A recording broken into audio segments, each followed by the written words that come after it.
Ladies and gentlemen, welcome to the Bullpen.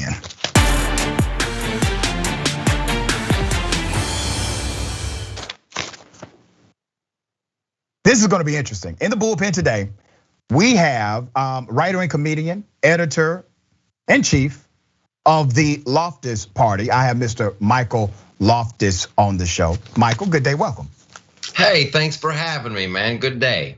All right, so you are a comedian and writer by profession, but you do take up a serious issue as it relates to cancel culture and also Captain America. So let me do this first. We get right into it on this show. I do not want to presume what you believe about cancel culture. So give us your sentiment as it relates to cancel culture in America. What is it to you? Well, cancel culture, it used to be something that was just unpopular. And that's how I think the system's supposed to work. You do something that's wildly unpopular and hopefully less people will do it. And now it's being used as a weapon to have people deplatformed, to have voices silenced. And this cancel culture just continues to grow and grow. And then I believe it's at its worst when people somehow feel valiant and they feel good about using cancel culture to silence voices because they know what's best for the country. And I'm a firm believer in freedom of speech, more voices, more speech, and less of the canceling. Even though they're taking heroes like Captain America and turning them into weapons of propaganda. So, Michael, you do know Captain America is not a hero. Captain America is a fictional character. Are you aware of that? Well, here's the great thing. As a writer, like most of the best writers, you have an imagination where you could make believe as if it were real. Okay, and comic books, I get what you're saying, like Jesus being white, that kind of stuff. Well, once we hop in our time machine, we'll solve that problem once and for all.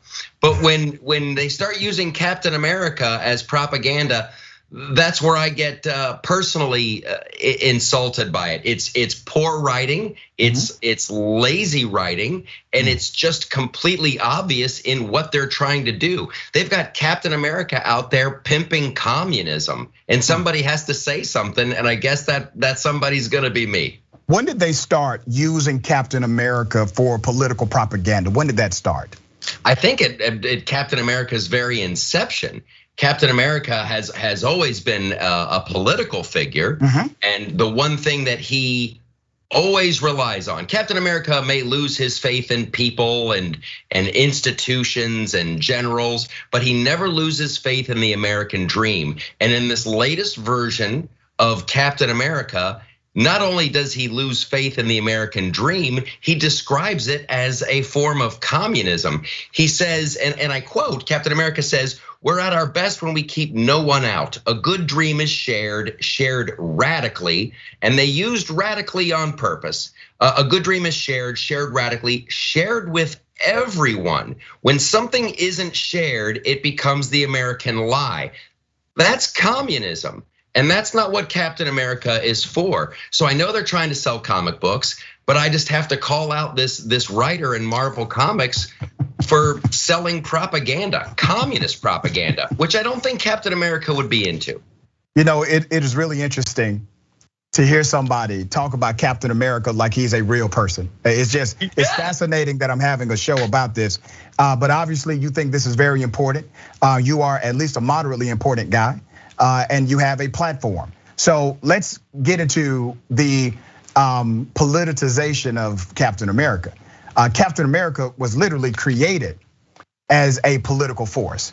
In the original comic book, he knocked out Nazis, which was a political party.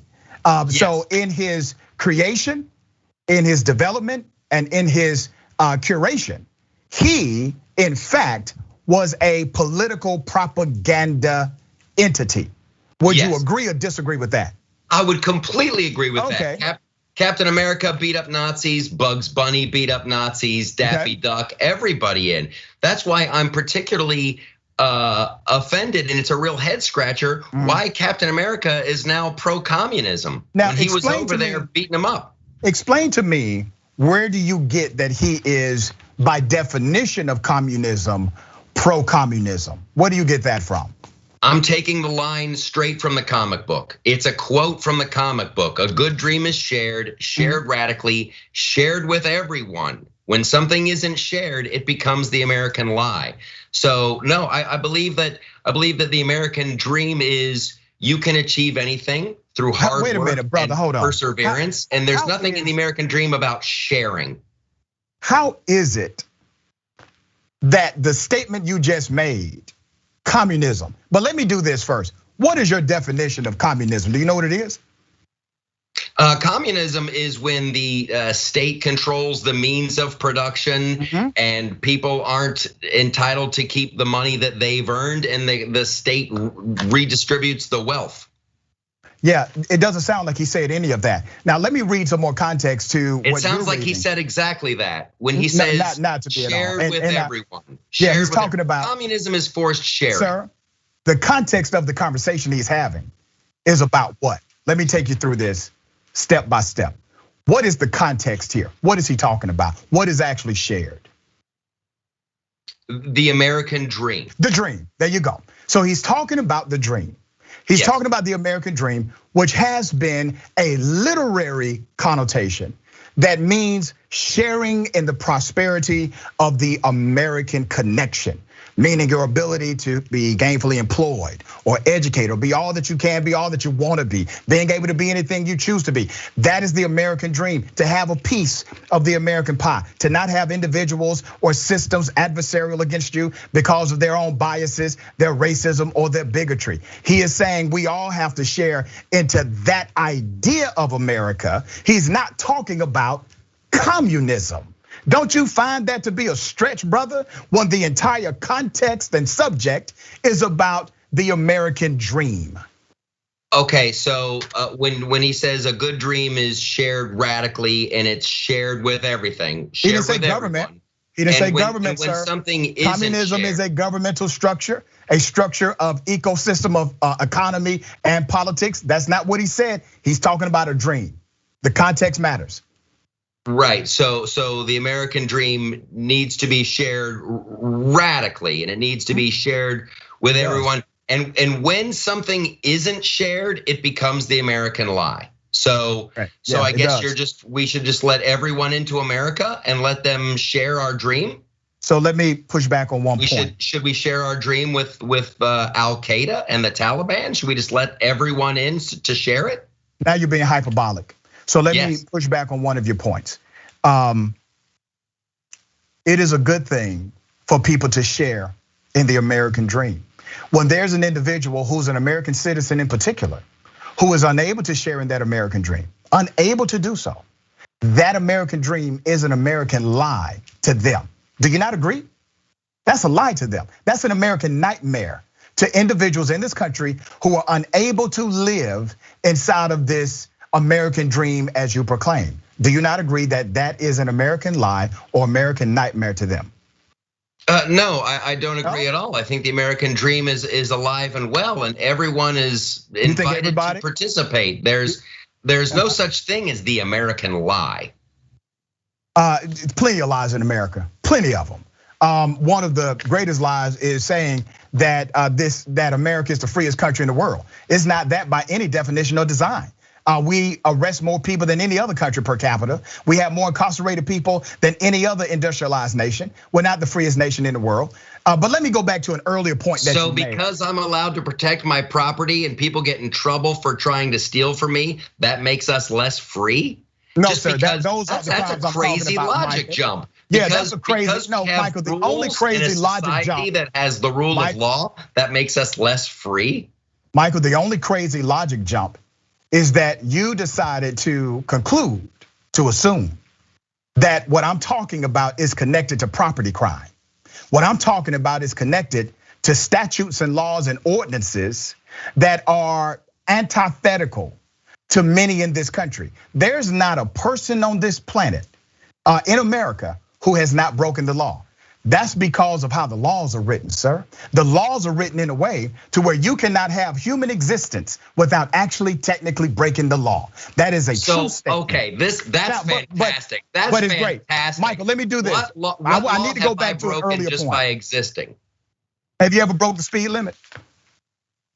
No, I never have. You're a damn lie.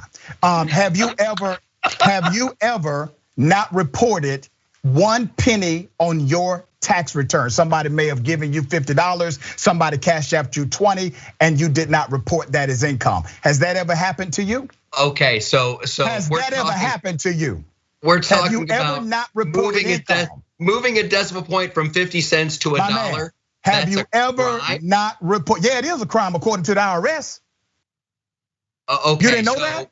That's a criminal offense. So everyone in America, we're gonna round up all the people who didn't report 50 cents.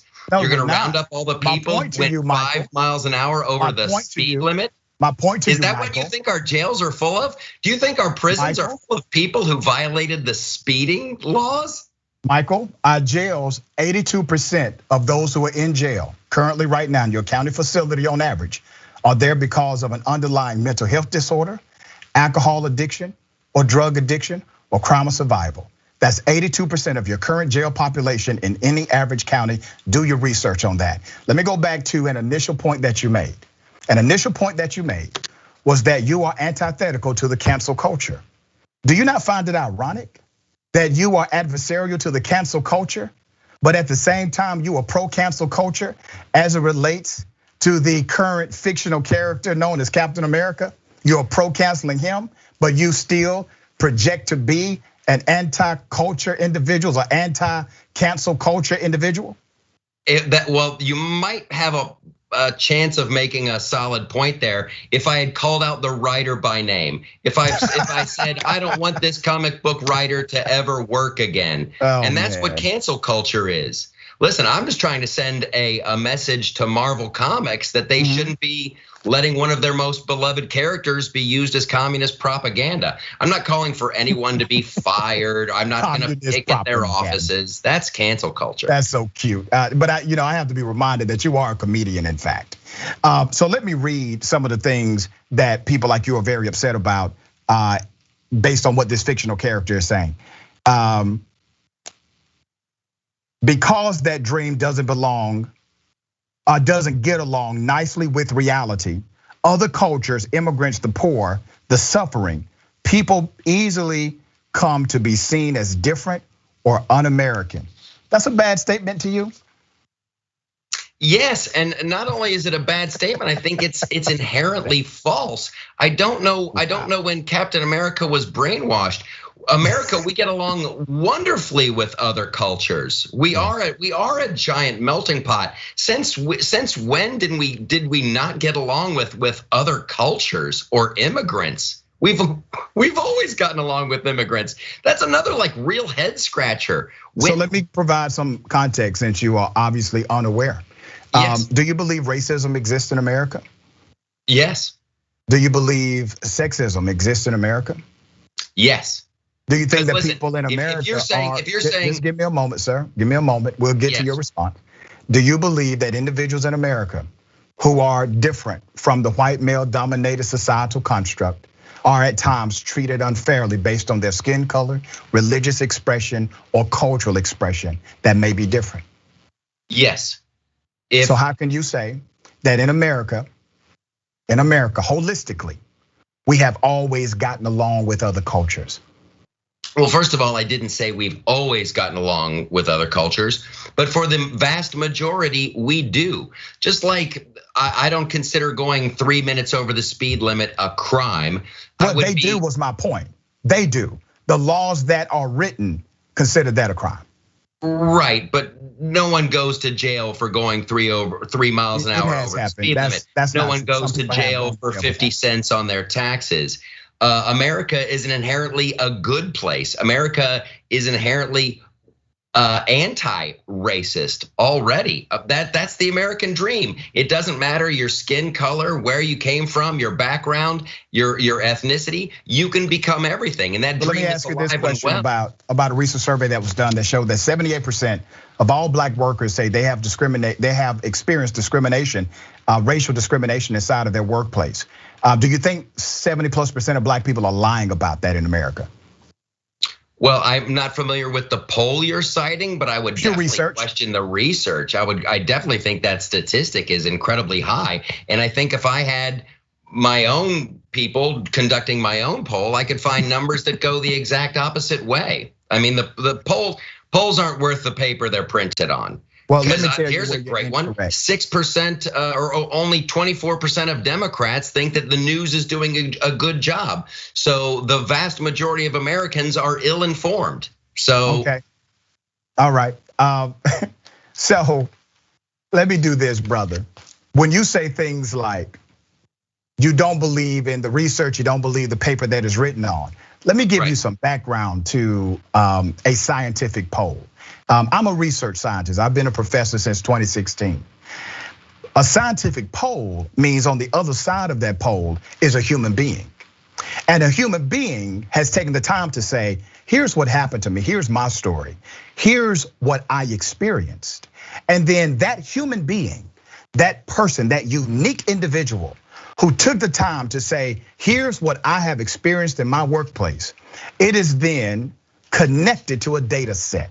And that data set is distributed for us to understand systemic issues inside of workplaces throughout America. So when you say that the poll is not worth the paper, brother, what you're really doing is invalidating the black people who took the poll and gave their experience. And you're trying to invalidate their personal stories because you don't like the conclusion of it. At the same time, you, as your rebuttal, decided to throw up another polling stat that you agree with, but you cannot agree with the polling stat I just gave you. Black folks are not lying about workplace discrimination. You got black friends, Michael? I do. Do you know of any of your black friends that have experienced discrimination in their life? Yes, I do. Okay, and do you believe them when they tell you that, correct? Yeah. Now, let's just do this exercise for a moment. Believe black people. If you just said, okay, I'm going to believe that the majority of black people in America are actually telling the truth. They have experienced racial discrimination in their workplace. What's your response to that? Deal with it on that angle. What would you say? I would say you voted for the wrong guy for president.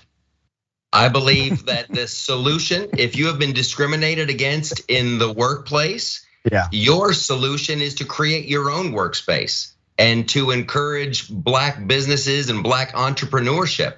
And where Donald Trump had a plan for opportunity zones and to get massive amounts of cash, I believe it was $500 billion into these poor communities, and black entrepreneurship was just rising like a rocket ship. All right, that's why a lie. in the heck did you vote for Joe Biden? Yeah, Joe Biden, the KKK Klansman, Michael, and holding complete and total racist. Obviously, you are allergic to facts, but let me give you some facts here. Under the Trump administration, the average hourly rate for black men and black women started to decrease in comparison to white men and white women working the same job with a similar background. That's your workplace disparity in pay rate. That number was going in the right direction under President Obama.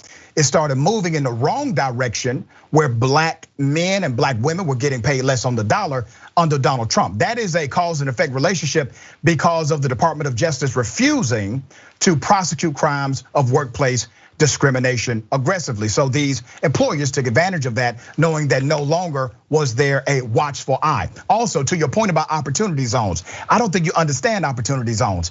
Opportunity zones do not create opportunity for the people zoned in that local community. They create opportunity and tax abatements for developers to come in at a decreased tax rate to develop in that local community, artificially raising the property value and making everybody's property value in those lower income communities skyrocket. And it leads to displacement and irresponsible gentrification. Thirdly, brother, when you bring up businesses, black businesses skyrocketed under Trump. Black people under the presidency of Trump made over $800 less annually than in the previous administration. Those are facts, brother. You need to look. So your solution is let the poor people stay poor. Forget opportunity. No, what the hell are you talking about? How in the hell did you get that out of anything I said? Let the inner city continue to crumble. Just let it continue to crumble. Yeah, you just want a bigger hourly wage. Okay. And who cares that black entrepreneurship and black small-owned businesses were up over 400% under Donald Trump? Don't you think? No, sir. Once again, owning your own business, Michael. I got to go ahead and correct you on the record again. Technical ownership of a company has continued to increase for all races in America. When we're talking about entrepreneurship, we're talking about people that can pay the bills, right? That's what we really want to see. The Trump administration used a U3 rating system, not a U6 rating system. We're talking about employment numbers and ownership.